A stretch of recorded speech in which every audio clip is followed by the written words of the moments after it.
শেখ হাসিনা, আসাদুজ্জামান খান কামাল এবং চৌধুরী আবদুল্লাহ আল মামুনের বিরুদ্ধে যে মামলাটা আইসিটি বিডি মিসকেট নাম্বার ২/২০২৫ চলছে, মিসকেট না, case number BD case number, সেইটার সাক্ষী গ্রহণের জন্য দিন ছিল। ইতিমধ্যে পূর্বে 5 জন সাক্ষী হয়েছে।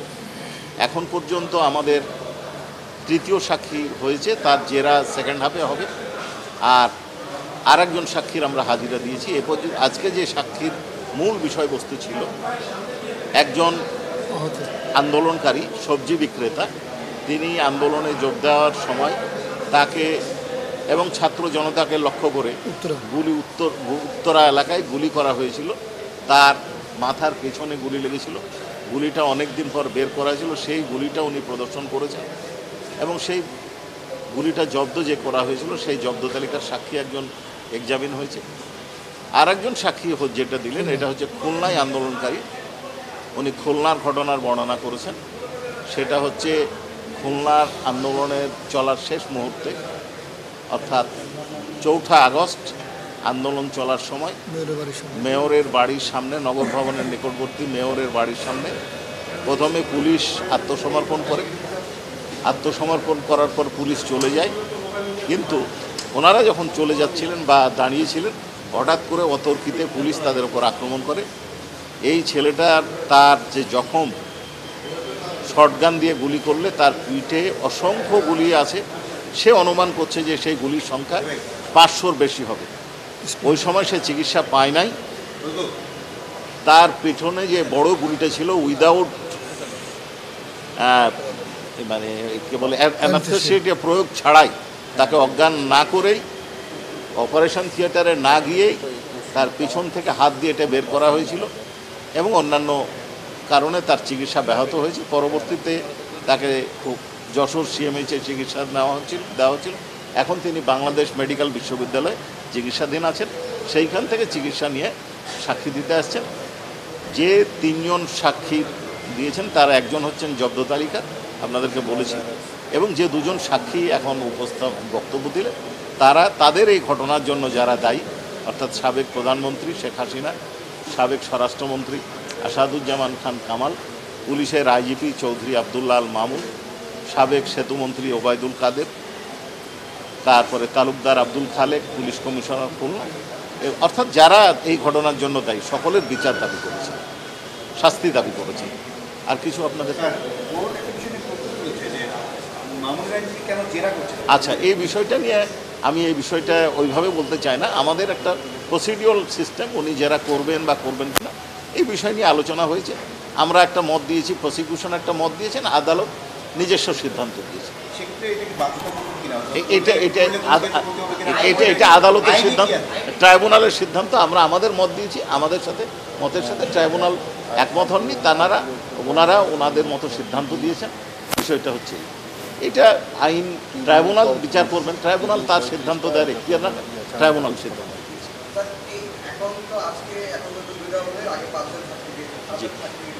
আটজন। দেখেন, আমরা এই বিষয়টা আপনাদেরকে বারবার বলেছি যে আমরা এই মামলার প্রমাণের জন্য যতগুলো সাক্ষী দরকার ততগুলো সাক্ষী উপস্থাপন করব। আমরা 81 জন সাক্ষীর তালিকা এখানে দিয়েছি। আইনে আমাদের অতিরিক্ত সাক্ষী দেওয়ারও সুযোগ আছে। আমরা আশা করছি যে ম্যাটেরিয়াল উইটনেস আয়োর বাদে, অর্থাৎ তদন্তকারী কর্মকর্তা ছাড়া অন্যান্য সাক্ষী আমরা আশা করছি যে আমরা আগামী মাসের মধ্যে, না হলে পরবর্তী মাসের ফার্স্ট উইকে উপস্থাপন কমপ্লিট করতে পারব।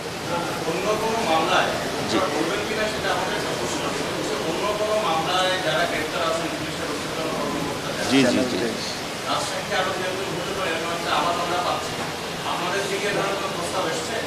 দেখেন, রাজসাক্ষী হওয়ার যে প্রস্তাব, এটা আমাদের কাছে আসে না।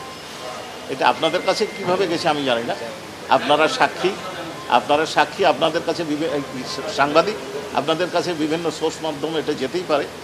প্রসিডিওর সেটা হচ্ছে যে ওনারা সাক্ষ্য গ্রহণের যে কোনো পর্যায়ে, চার্জ হিয়ারিং অর্থাৎ চার্জ যেদিন অর্ডার দেবেন সেই দিন থেকে সাক্ষ্য গ্রহণের যে কোনো পর্যায়ে, অর্থাৎ বিচারের যে কোনো পর্যায়ে যে কোনো আসামি তার বিরুদ্ধে আনিত অভিযোগ স্বীকার করার পর আদালতের কাছে অ্যাপ্রুভার হওয়ার, ক্ষমা প্রার্থনা করে রাজসাক্ষী হওয়ার প্রার্থনা করতে পারেন। সিদ্ধান্ত দেওয়ার এখতিয়ার সম্পূর্ণ ট্রাইব্যুনালের। জি, এই দিনটা এখনো নির্ধারিত হয়নি। আমরা ওনার সাথে আলোচনা করে ঠিক করবো। আপনারা সেদিন জানতে পারবেন, কারণ এটা গোপনীয় বিষয় না, সাক্ষী উনি প্রকাশিত। জি জি জি, এইটা সাক্ষী হওয়ার পরে আমরা পর্যায়ক্রমে বলতে পারবো, কারণ সারা দেশব্যাপী ঘটনা। সারা দেশে আপনাদেরকে আগেই বলেছি যে কোনো কোনো রিপোর্টে আসছে 47টা ডিস্ট্রিক্টে ঘটনা ঘটেছে, কোনোটা আছে 54টা ডিস্ট্রিক্টে। এইখানে সারা দেশের যে ঘটনাবলী সমন্বয় করে যে সাক্ষ্য প্রমাণ উপস্থাপন করা হচ্ছে আমাদের দায়িত্ব। প্রসিকিউশনের দায়িত্ব হচ্ছে এটা ওয়াইড স্প্রেড এবং সিস্টেমেটিক যে অপরাধটা সংঘটিত হয়েছে এটা আদালতের সামনে বা ট্রাইব্যুনালের সামনে উপস্থাপন করা। এইটা যেদিন আমরা মনে করব যে হ্যাঁ আমাদের পক্ষ থেকে আমরা আমাদের দায়িত্ব পালন বা এই মর্মে যাবতীয় সাক্ষ্য উপস্থাপন করতে পেরেছি, সেই দিন এটা আমরা সাক্ষ্য গ্রহণ সমাপ্ত করব। সেটা আন্দাজ আপনাদেরকে দিলাম। আমরা আশা করছি আগামী মাসের মধ্যে আমরা ম্যাটেরিয়াল উইটনেসগুলো তদন্তকারী কর্মকর্তা ছাড়া অন্যান্য স্টেট ডিফেন্স 2 নম্বর ট্রাইব্যুনালেও একজন স্টেট নিযুক্ত একজন আইনজীবী প্রশ্নটা তুলেছিলেন। চৌধুরী আব্দুল্লাহ মামুন হলেন আইজিপি, তার কমান্ডে সমস্ত পুলিশ বাহিনী। চৌধুরী আব্দুল্লাহ মামুন যদি কোনো কারণে এই ট্রাইব্যুনাল থেকে ক্ষমা পায়, তাহলে পুলিশের অন্যান্য সদস্যদের কি এই একই আইনে বিচার করার সুযোগ আছে বা সাজা দেওয়ার সুযোগ আছে কিনা? জি, এইটা আপনি একটা গুরুত্বপূর্ণ প্রশ্ন করেছেন।